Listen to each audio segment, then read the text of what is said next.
You can click on this feature here, that is IV chart, okay, and this will make the things very easy for you. Okay, see again what you can do is you can just take a data of 1 year or so, or even 6 months is fine, okay, but a year would do good. Okay, so when you analyze IV, you only analyze the at the money IV. Okay, you don't analyze all the, what do you say, in the money and out the money. You just analyze out ATM IV. Okay, now chalo, I won't take it for Nifty because Nifty ka to it has its own VIX, right? So we'll take it for a stock. See, because this India VIX is telling you about the market's volatility, right? Market ka top, market ka bottom, correct? Yes, what if I want to understand a stock's bottom and a stock's top? Can I do that using some volatility? Yes, you can do that using IV. Okay, so let's take a stock. Let's take maybe let's take TCS maybe. Okay, so 1st March to 22nd April. Okay, here these candles are the basically the candles of TCS. Okay, and this yellow thing that you can see here is your IV basically. Okay, again the same correlation, nothing different. Okay, if you want to change a few things, if you want the market to make just a line chart, you can change it from here.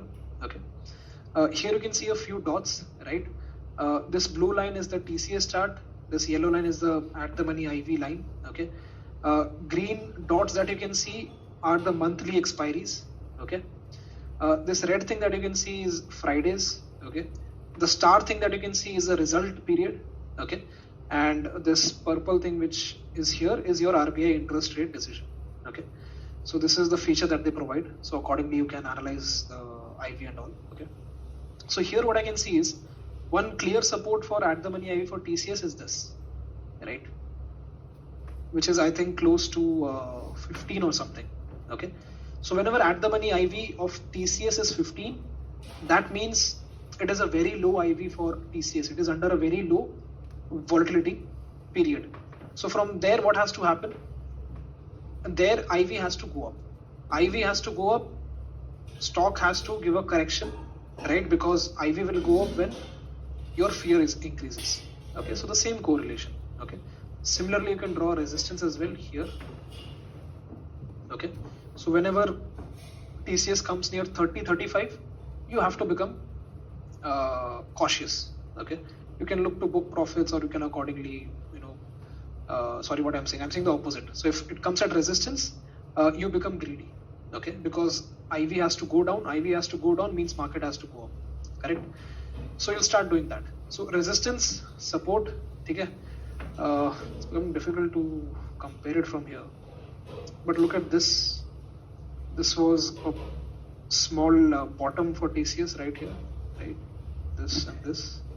Okay, market went up from here. Show you a few more as well. This is one more support. This is a top of IV. Here also a bottom was made at the same time, right? Then your TCS chart went up, correct? Again here as well, here was a, what do you say, one small bottom of IV, right? Here as well there was a small correction, correct?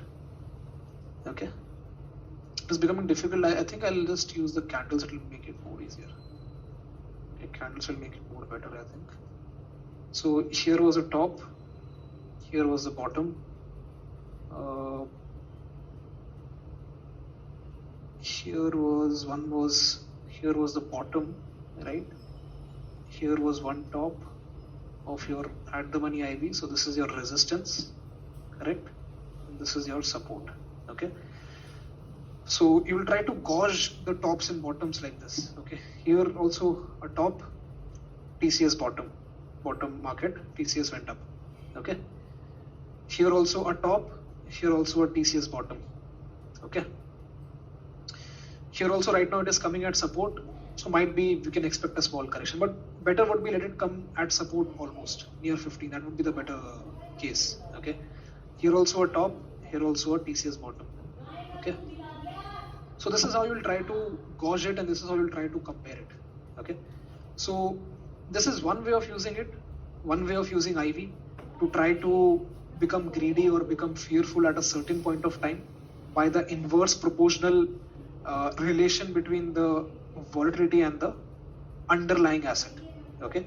Another way to use IV is when we'll understand the option strategies. Okay. So taking certain IVs into consideration, that if a stock or an index is in a high volatile period, so this option strategy would be better to deploy. If a stock or index is in a low volatile period, then this certain option strategy would be better to apply. Okay, so that is another way of using IV and VIX as well. Okay, the same strategies can be applied to indices as well. Okay, so that is how you'll two ways to gauge it. One we have understood, one we'll understand when we understand the option strategies. Okay, so this was all about IV and VIX. Okay, we'll start with the Greeks next, but till then, if there's any doubts, you can ask me. I'll just allow you guys to unmute. Yeah, any doubts regarding the current topics, you can ask.